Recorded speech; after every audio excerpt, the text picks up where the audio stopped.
Hi, my name is Peggy Halevi, and I am a great appreciator. I have been blessed with the inspiration to become a great appreciator. And in that inspiration, I have also been inspired to write a book, The Art of Appreciation. It is a wonderful book. I would like to read a portion of chapter 4, which is called Allowing Appreciation. When I was a child, I realized that people who seemed to be happy had good things happen to and around them, including what was affecting me. I liked being near happy people. I was happier with them too. If they felt good, good stuff happened to them and me just because I was nearby. Yet for some reason, I felt that others rather than me mostly caused happiness.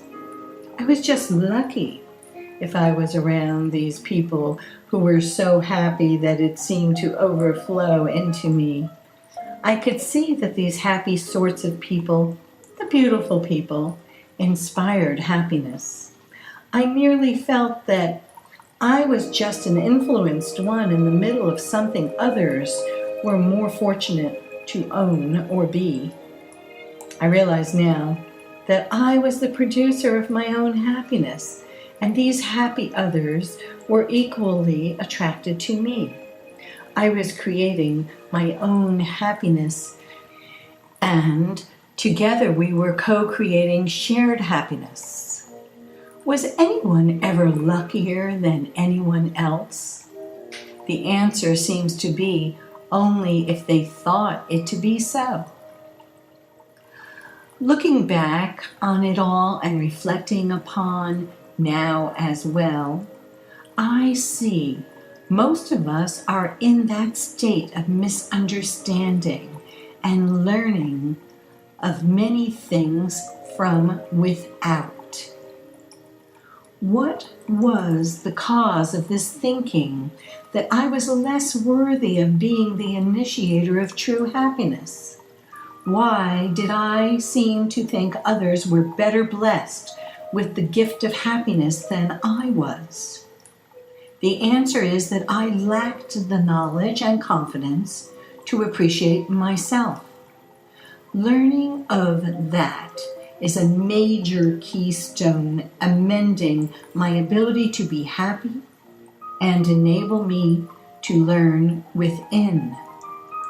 I needed to appreciate myself to know that my goodness is ample worthy to produce my own happiness and more. Imagine that. I needed self-confidence to see myself deserving. Now, why didn't I realize that? I know why. Because I had been thinking that self-confidence was something one conjured up to be brave, to walk tall with head and chin up, not to create, to be happy. I now realize all good feelings are personally invoked.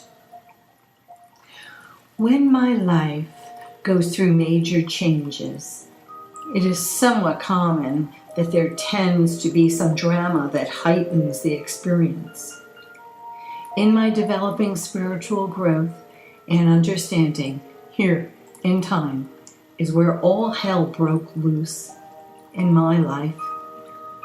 I had to overcome the stigma of protecting myself from conceit in order to gain self-value. That was a daunting step to take, or worse, it was an incorrect thing to do, perhaps even a sin, because I was taught in my Catholic ways that conceit and selfishness were the same thing. I wanted to avoid being like that. After all, I was taught and told, and it was passed on from generation to generation, that these self-centered characteristics were undesirable and that in having them as part of my personality, surely people would dislike me.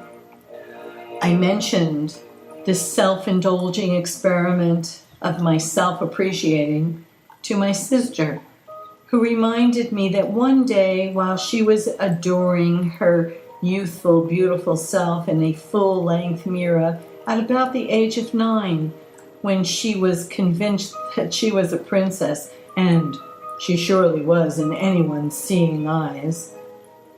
And as she was sweepingly dancing airily in front of the mirror for the pure pleasure of her graceful, admiring reflection, our grandmother saw this display of self-pleasure and said, "What the hell are you doing? Continue acting like that, and you'll grow up to be conceited." I, too, heard that voice in my memory along with myriads of others, such as parents, relatives, siblings, friends, clerics, and teachers. How could I gain self-worth and avoid being conceited or selfish in so doing? This felt terribly un-Catholic. How could I turn my back on such vital virtues as humility, modesty, mercy, self-denial, charity, and obedience? Those steps of faith were squarely part of the cornerstone of my religious training, my family heritage, and my belief system. I concluded that this self-approving was going to be a bit tricky. I had to let go and trust in myself. Was I now to grasp that this turning point in my attitude actually was the trusting point to move forward in creating my own happiness and recognizing my evident self-value and significance? Indeed it was. How else does anyone come to realize his or her purpose in life? Discovering myself regardless of what I was already taught or what others could say or think about me was truly a within lesson that isolated and insulated me into a space of true unconditional love of self. I found that I am a beautiful human being, filled with love and seen as a perfect person in the eyes of God, and now in my own eyes too. I was being reborn into a person who did not possess or reflect sin, blame, shame, doubt, or fears that associated within me from my Catholic trained self-imaging. What a novel thought. Unconditional love is born by unconditionally loving self. What a new concept to purely love myself. In addition to loving my hairdo, my clothes, my age, my shape, the color of my eyes, and my smile impressed upon others, I could love what is always me, the withinness of myself. That indeed is where my true beauty resides. Being distracted by self-discovered outwardly beauty is a lovely, fleeting form of appreciation. Multiply that by 1,000 times 1,000 and look within yourself for the real thing.